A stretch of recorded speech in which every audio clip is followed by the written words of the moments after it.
Olá, galera do sexto ano, tudo bem com vocês? Hoje nós vamos estudar sobre o tema 4, que vai falar sobre as principais formas do relevo terrestre. Vamos lá? Então, como eu já falei, esse é o título do tema 4, as principais formas do relevo terrestre. E qual é a importância de estudar esse assunto? Pois bem, quando os seres humanos conhecem o relevo onde ele está inserido, melhores atitudes, melhores ideias, melhores formas eles terão para trabalhar o relevo, como desenvolver algumas técnicas para a sua sobrevivência. Por exemplo, para construir uma estrada, construir indústrias e até desenvolver algumas atividades econômicas, como as atividades agrícolas, por exemplo, já que alguns produtos só podem ser cultivados em certos lugares. O relevo é constituído pela diversidade de formas da crosta terrestre. O conjunto de formas da superfície apresenta altitudes e declividades variadas, pessoal, que podem facilitar ou dificultar a ocupação do espaço e o desenvolvimento das atividades humanas. Por isso, o estudo do relevo é essencial. Podemos perceber como o relevo terrestre influencia a produção do espaço geográfico. Se pensarmos, por exemplo, como é difícil abrir ruas ou construir casas ou edifícios em terreno muito irregular. Para contornar as limitações impostas pelo relevo, os seres humanos desenvolvem técnicas de engenharia cada vez mais sofisticadas. O relevo emerso. As terras emersas são aquelas localizadas acima do nível do mar. A seguir, nós vamos conhecer as principais formas do relevo emerso, como as montanhas, planaltos, depressões e planícies. Nós vamos estudar agora sobre as montanhas. As montanhas são grandes elevações do terreno com desnível superior a 300 metros em relação à base. Um conjunto de montanhas recebe o nome de cadeias de montanhas ou cordilheira. A ocupação do espaço nesse tipo de relevo é dificultada pelas altitudes elevadas e pela disposição íngreme do relevo. No entanto, apesar do difícil acesso, existem áreas montanhosas ocupadas pelo ser humano. A Cordilheira dos Andes, por exemplo, nos territórios do Peru, Bolívia, Argentina e Chile, abriga cidades e povoados. Nessas áreas, a prática de atividades econômicas, como a agricultura, é possibilitada por algumas técnicas desenvolvidas para que essas atividades possam ser realizadas, que nós iremos ver a seguir. Nesse slide eu trouxe para vocês um tipo de montanha que também é chamado de mares de morro, que configura um tipo de domínio morfoclimático no Brasil, conforme a classificação elaborada pelo geógrafo Aziz Absaber. Esse domínio estende-se por toda a faixa litorânea oriental do país, desde a região Nordeste até o estado de Santa Catarina, e é basicamente constituído pela Mata Atlântica e por algumas outras formações vegetais. O nome Mares de Morro foi assim atribuído em função das feições externas ou aparentes de suas formas de relevo, que apresentam morros arredondados ou mamelonares, com destaque especial para a Serra do Mar. Essas feições devem-se ao fato de esse ser um relevo muito antigo que é resultante da formação de dobramentos da era pré-cambriana e que, portanto, foi muito desgastado pelos agentes externos, contribuindo assim para a formação de vertentes com topo arredondado. Agora nós vamos falar sobre os planaltos.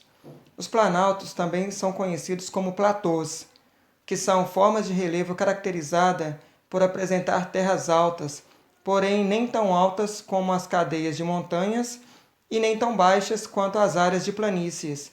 São locais de formação geológica mais antiga, apresentando assim terrenos mais acidentados, onde o processo de deposição predomina sobre o de sedimentação dos solos.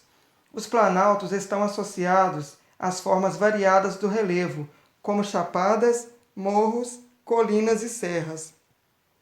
As chapadas são superfícies, por vezes horizontais, com mais de 600 metros de altitude, e bordas escarpadas, devido ao processo de erosão.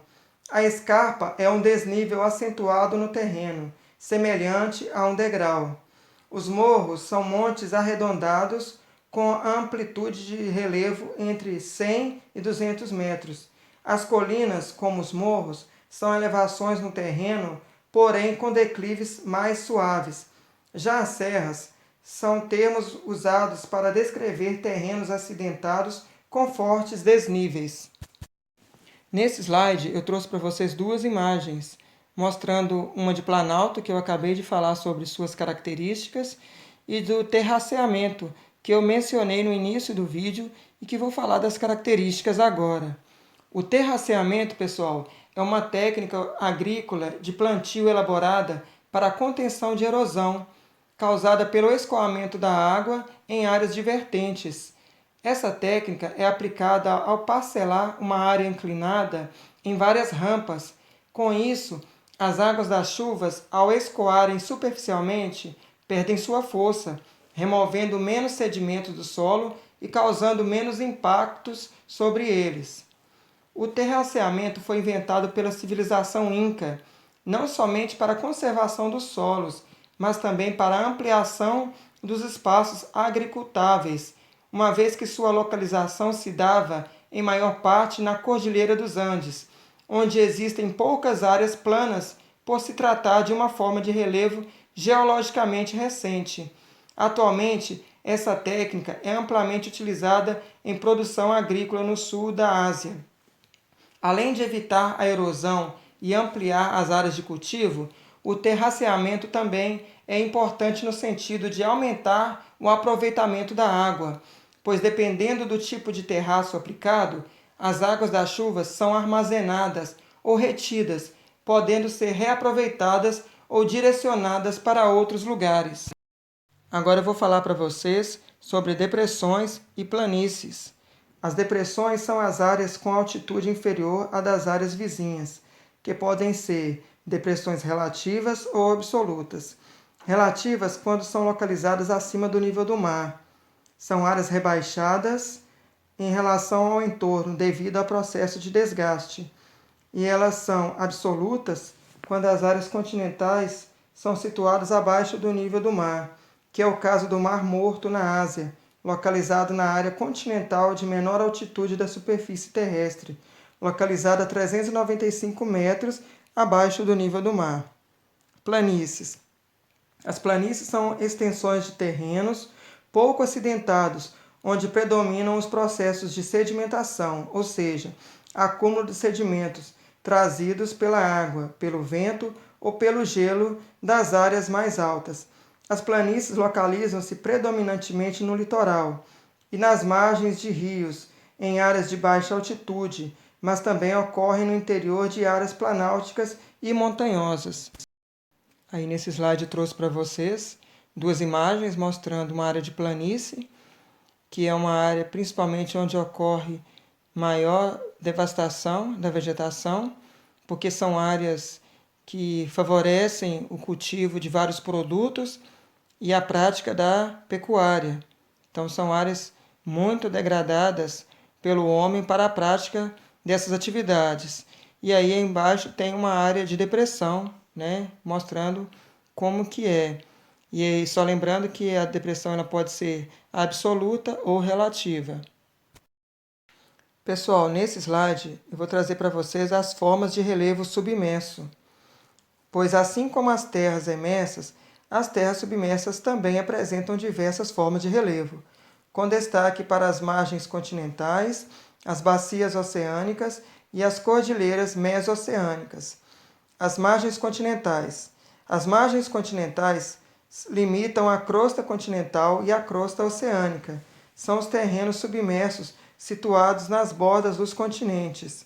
A plataforma continental, o talude continental e o sopé formam a margem continental. A plataforma é a parte submersa do continente. O talude é o término da crosta continental, uma escarpa localizada entre a plataforma continental e as bacias oceânicas. E o sopé é a faixa limítrofe da margem continental entre a planície abissal e o talude. Bacias oceânicas. As bacias oceânicas são terrenos situados, em geral, entre 2.000 e 5.000 metros de profundidade, que se estendem entre a margem continental e as cordilheiras mesoceânicas. Na superfície das bacias encontramos o piso abissal, que é formado pela planície abissal e a colina, que são elevações oceânicas e montes submarinos. As cordilheiras mesoceânicas. As cordilheiras ou dorsais mesoceânicas estão localizadas nas porções centrais dos oceanos. São cadeias montanhosas submarinas, formadas nos locais onde há separação de placas tectônicas. Suas porções mais altas estão situadas entre 2.000 e 4.000 metros acima do assoalho oceânico, porém há picos muito elevados que ultrapassam a superfície dos oceanos, formando ilhas como a Islândia na Europa. Então, pessoal, nesse último slide eu trouxe para vocês aí um esquema de um perfil de relevo submarino. É a parte que é encoberta pela água. O que a gente pode observar aí, que a gente consegue visualizar, é a parte do continente que está sobre a água e as ilhas, que são alongamentos desse relevo. Então, só para relembrar o que nós estudamos hoje, nós estudamos as características do relevo emerso, que são as montanhas, os planaltos, as planícies, as depressões, e também estudamos sobre as características do relevo submerso, que são as margens continentais, as bacias oceânicas e as cordilheiras mesoceânicas, ok? Por hoje é só. Espero que essa aula tenha ajudado vocês no entendimento desse conteúdo. Mas, de qualquer forma, eu vou disponibilizar esse material no fórum da nossa plataforma, onde vocês poderão a qualquer momento enviar suas dúvidas. Vou ficando por aqui, deixo o meu abraço e até o nosso próximo encontro.